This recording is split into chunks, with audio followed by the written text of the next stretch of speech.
Hey guys, my name is Dice Rollin. Since we've already taken a look at some of the best fathers in horror movies, it's now time to take a look at the paternal figures you wouldn't want to have. From serial killers to mutant madmen, these are my top 10 worst fathers in horror movies.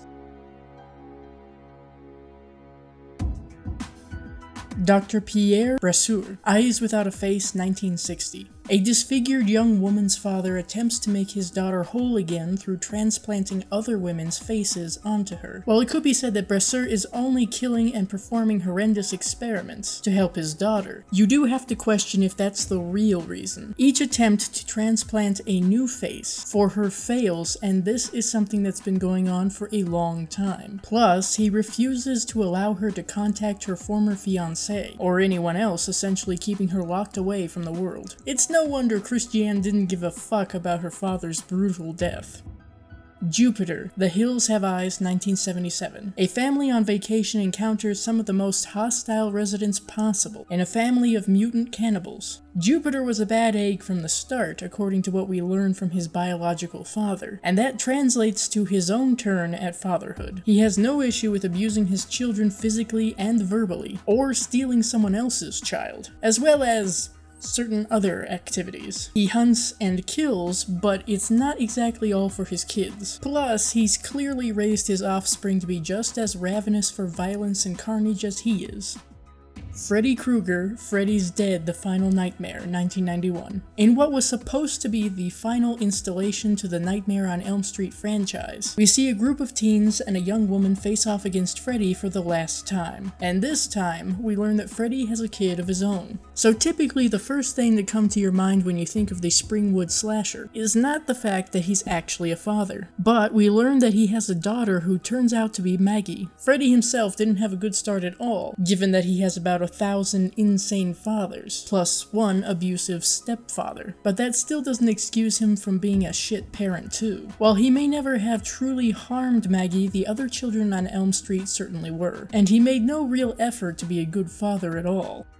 Jack Torrance, The Shining, 1980. A couple and their young son are put in charge of the care of a grand hotel through the winter months. The problem is that the hotel itself seems to be a source of evil. Some may excuse Jack in the time before the Torrance family went to the Overlook Hotel, but I would like to remind you that Wendy talked about how he had been an abusive alcoholic who did hurt Danny. So even before the influence of the hotel was involved, Jack wasn't such a great dad. And then sometime after, he's chasing both his wife and child around with an axe and the promise of a gruesome death.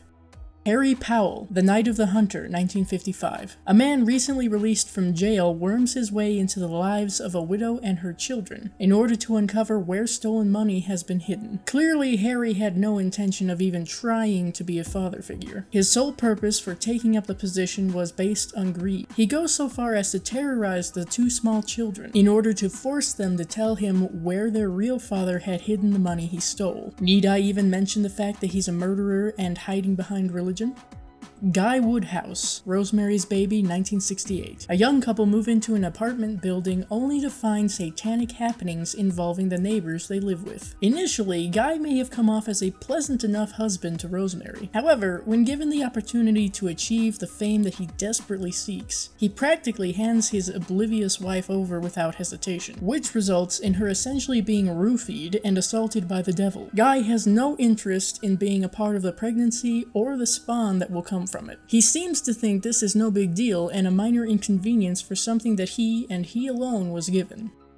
Daddy, The People Under the Stairs, 1991. A young boy is trapped within the home of two very strange people, where he uncovers the secret they're hiding. How often do you see an antagonist running around aggressively in a gimp suit? Daddy, or man, truly stretches the term father in this case. It's really only because his sister, yes, his sister, refers to him as daddy. Every key element that makes someone a father is thrown out the window with him. He's in charge of the kids in that he feeds them and makes sure that they stay confined in the basement. There's also the heavy-handed hints that he's not above a different sort of abuse.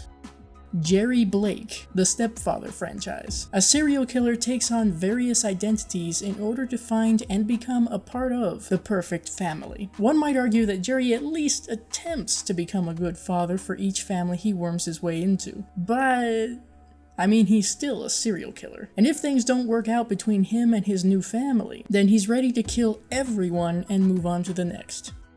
Alvin Marsh, It, 2017. A group of kids are faced with an otherworldly entity that seeks to consume them while bringing their worst nightmares to life. We know right off the bat that Alvin is a pretty shitty father, but the more we see of his interactions with his daughter, the worse it gets. He just gives all-around terrible vibes that really make you wish you could call the police on him. Every moment with him is tense and rarely ends well for Beverly, though I was rather satisfied with his end. Before we get to my pick for the #1 worst dad in horror, I want to include some not-so-honorable mentions. Daniel Ray, Paranormal Activity 2, 2010. Gus Gilbert, Pet Sematary 2, 1992. Dean Armitage, Get Out, 2017. Nathan Grantham, Creepshow, 1982. 5 separate horror stories are told in a comic book fashion. One in particular focuses on the Father's Day holiday itself, and features the worst possible outcome for a family whose father/grandfather died years ago. Even after he's killed, Nathan still finds a way to come back and make his family's lives a living hell. While alive, Nathan was an atrocious father who gained his fortune through nefarious means, and demanded everything from Bedelia to the point where she finally snapped. While the years after this event provided some amount of relief, that didn't last long enough. Nathan rose from his grave demanding the very same thing that he had in life, and ends up murdering several members of his family in order to get it. So those are my picks for the top 10 worst fathers in horror movies. Give this video a like if you enjoyed it. Leave a comment down below telling me who you think the worst dad in horror movies is. And don't forget to share this video to help the channel grow. See you later.